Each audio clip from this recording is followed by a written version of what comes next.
congratulations to the fine organisation of this jamboree. It has grown over the years into what you see today. It is now 3 days long, as you know, but it also has raised, in those 14 years, over £250,000 for both Capel and military charities. I am very grateful to you for all of the military funds that are supporting our soldiers, sailors and airmen, and I thank you for your attendance today. But of course, your attendance is here because you want to be here, because of the enjoyment that you will receive by attending the various trade stands, the exhibitors, and everybody else, and they're all volunteers. So just remember that. They are volunteers, they do this, and they fund most of this themselves. I'm delighted to be here, as I said, with Captain Reeves, the Royal Naval Captain, who is representing the Armed Forces, whereas my job is, in fact, to represent His Majesty King Charles. Together, we invite you to enjoy the amazing spectacle and exhibits and activities today. In the UK, only last week, the Armed Forces Week actually ended. And His Majesty wants me to thank everyone who is both serving now and has served this country in the past. All the soldiers, sailors, airmen, cadets, be they regular or reserve. And we have both King Charles' thanks and indeed the thanks of the entire nation. And I know many veterans are here today, and I thank you very much.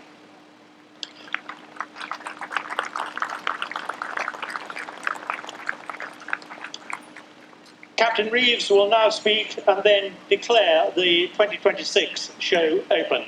Over to you. Thanks, Brigadier.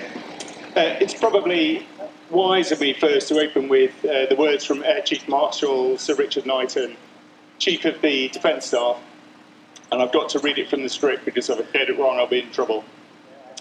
A huge welcome to everyone here at Capel Military Show.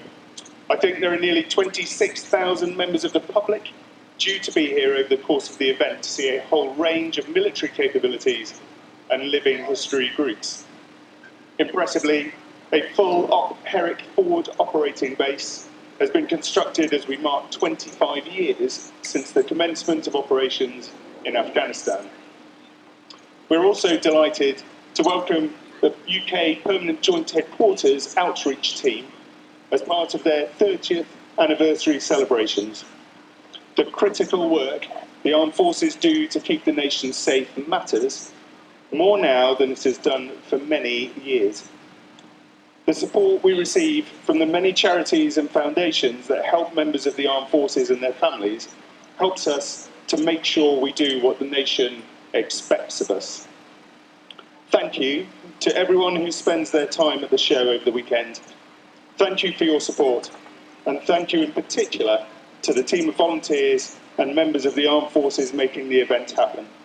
I hope you enjoy the show and have a fantastic weekend.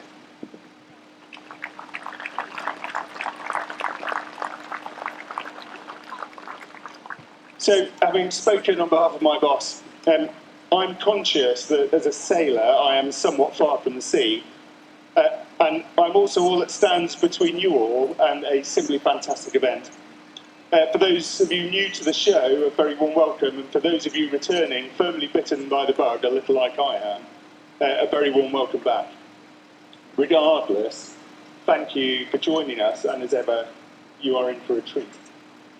The show now in its 14th year, and what an extraordinary thing it has become, with more than £250,000 raised for military charities and local causes. It's grown into arguably the largest military heritage and military charities and vehicle event of its kind in the UK. This year's show is bigger than ever. More than 850 private ex-military vehicles, 65 living military groups, helping bring the past to life. 8 army units supporting this event, 5 helicopters, including the iconic Chinook from RAF Odeon, but it's greater than the sum of its parts, and something of which everyone from organisers to you all as visitors can be immensely proud. Behind the event stands a team of quite remarkable folk who've given up their time year after year to deliver the event. Without them, none of this is possible. And so on behalf of the UK Armed Forces, who I'm here to represent, I'm sure everyone gathered here will offer them their thanks. Most importantly, more than 26,000 members of the public are expected to attend, as I said. So that's not just a successful event, that's really a sign of this connection between your armed forces and you, the British people, who we serve. And it reflects a continued interest in that service, sacrifice and military history. It reflects pride in those who wear the uniform today and respect for those who wore it before. And for those serving around the world right now, that means a great deal. This year we mark an important milestone, the 25th anniversary of the commencement of operations in Afghanistan. Many of those who served there are with us this weekend, including me. The reconstruction of an OPHERIC, that was the operation name for operations in Afghanistan, the forward operating base manned by Afghanistan veterans themselves, provides an opportunity not just to remember, but to understand. To understand the challenges that were faced, the friendships that were forged, and the sacrifices made. For a generation of service personnel, Afghanistan was a defining chapter of their lives, and it's right that we remember that contribution, honour those who did not come home, and support those who continue to live with the legacy of that service. But remembrance is not just about looking backwards. We live in a world which in many ways is much more challenging and less predictable than at any time for a generation. Across Europe, across the Middle East, Africa and the Indo-Pacific, we see instability, competition and conflict testing the international system, and that's why events like this matter. They remind us that history is not something confined to museums or memorials, and the lessons of the past are relevant today. We don't remember the past because we're trapped by history, rather to help us to prepare for the future. It's therefore particularly fitting that the UK Permanent Joint Headquarters is here as it celebrates its 30th anniversary. For 3 decades now, the Permanent Joint Headquarters has been at the heart of the United Kingdom's operational activity around the world, delivering military operations wherever and whenever required. From humanitarian assistance and disaster relief to deterrence, crisis response and combat operations, the Permanent Joint Headquarters has enabled generations of personnel to deliver on behalf of our country. That work continues today. As we gather here and join this fantastic event, as of this morning, there are 4,612 UK service personnel deployed around the world, protecting our interests, reassuring our allies, deterring our adversaries, and helping to maintain international security. Often they do so far from home and out of the public eye, and they do so knowing that they have your support. That support is fundamental. The armed forces belong to you, the nation that we serve. Seeing so many people gathered here today and expected over the weekend is reassuring and inspiring. So as you enjoy the display, explore the exhibits, meet the veterans, service personnel and volunteers, I encourage you all please to reflect on the remarkable story represented here, that story of service, duty, resilience and community. That support is fundamental. The armed forces belong to you. Thank you for your support. Thank you for supporting military charities and the local good causes. And above all, thank you for being part of what makes the show such an outstanding success. I hope you all have a wonderful weekend. Thank you. So thank you. We're not quite done with you yet. And echoing Captain Charlie's words, for those of us who serve, we belong to you. We are proud to serve you. But I just want to zero in. So firstly, I owe it to Brigadier Roger to say thank you for his time out on behalf of the King. So a quick round of applause for Brigadier, please. More importantly, Up until 2 months ago, this gentleman was my boss at PGHQ. So Captain Charlie has just tried to explain to you where PGHQ fits into the picture. If you want to see the face of UK operations, it is standing here. This is the guy that is front and centre, fighting the fight on your behalf. So he has taken time out today to come down. He makes himself appear small, but if you want the face of the UK Armed Forces, it is standing here today from an operational footprint. So please thank him for giving up his time today. I now need to hand over to my fellow director, John Dale, who's got something else, and then we will let you get on with the show. Thank you. Good morning, ladies and gentlemen. Welcome here today. You've heard a lot about the vehicles and the events and the living history. We just need to reflect a little bit on some of the more seriousness of why we need these military vehicles on defence, and for the families that are sometimes left behind. So I'm going to introduce Pippa to my right, who is a Falklands veteran and a Northern Ireland veteran. She's going to read you a quick short prayer just for a bit of reflection. Ladies and gentlemen, thank you very much. Good morning. Okay. We gather today with grateful hearts and quiet reflection at this Capel military show, mindful of the courage, sacrifice and service represented amongst us. We live before you all the wounded servicemen and women of the United Kingdom's armed forces. It is those who have given their lives for those who carry the physical injuries and those who bear unseen wounds or trauma from conflicts in which they have served. Lord, grant them your peace, your healing and your comfort.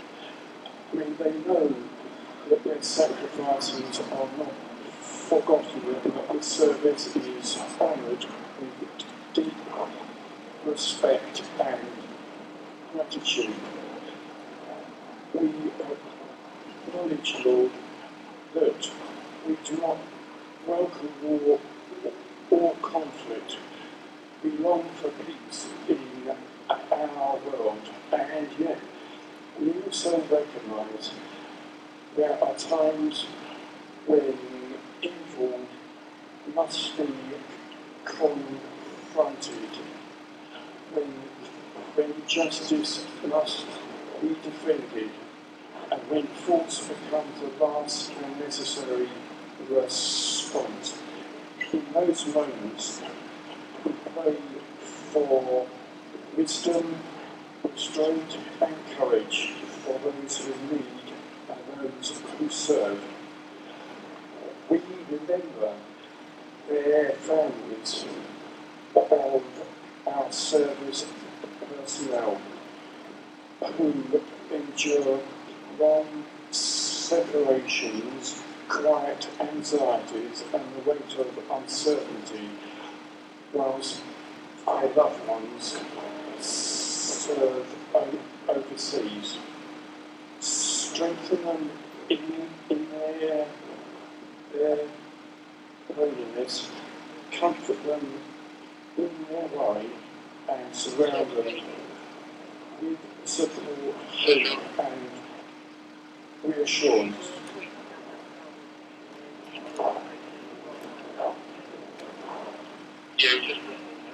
We give thanks for all who care for the injured, both in body and in mind.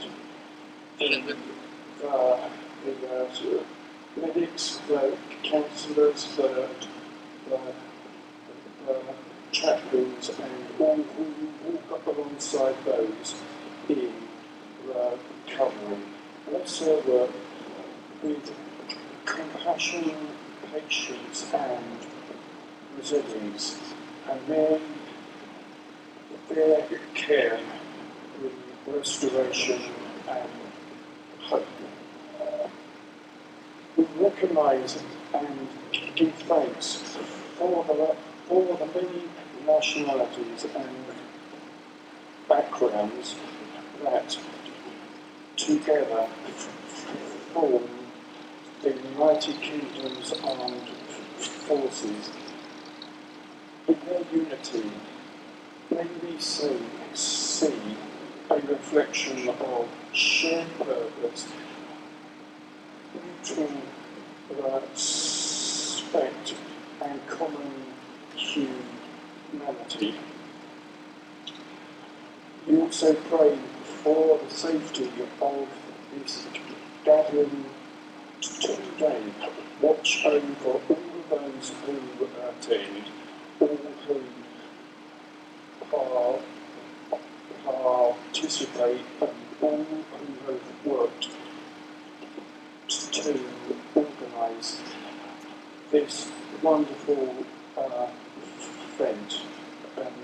And everybody here, thanks you for their dedication and effort in bringing this community together. May we remember that this occasion does not glorify war or conflict, but instead honours the sacrifice and suffering of those who have served, both past and present. Let us carry forward a spirit of remembrance, humility, gratitude, and as we stand here together, help us to be mindful of those who cannot be here today, those who have fallen, those still recovering, and those still serving far from home.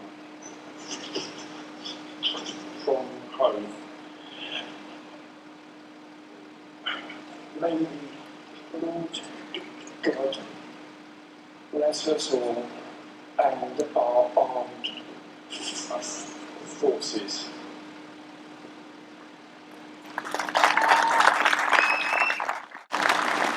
So, ladies and are we on? Can you hear me? Okay, so thank you very much. That's the formal part over. Now you just need to have some fun. I will get absolutely kicked in the slats if I don't mention our amazing sponsors. You might have noticed that we have been rather spoiled this year with the fantastic vehicles. They'll be back with you later, but it's really important to me. They come free of charge, and that allows me to put the show on and raise more money.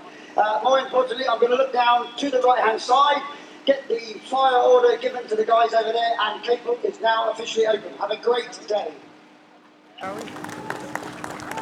Brilliant.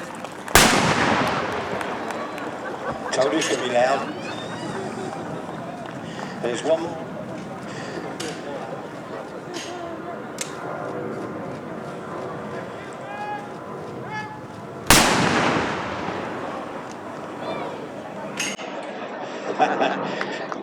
Brilliant. Well, there you go, ladies and gentlemen.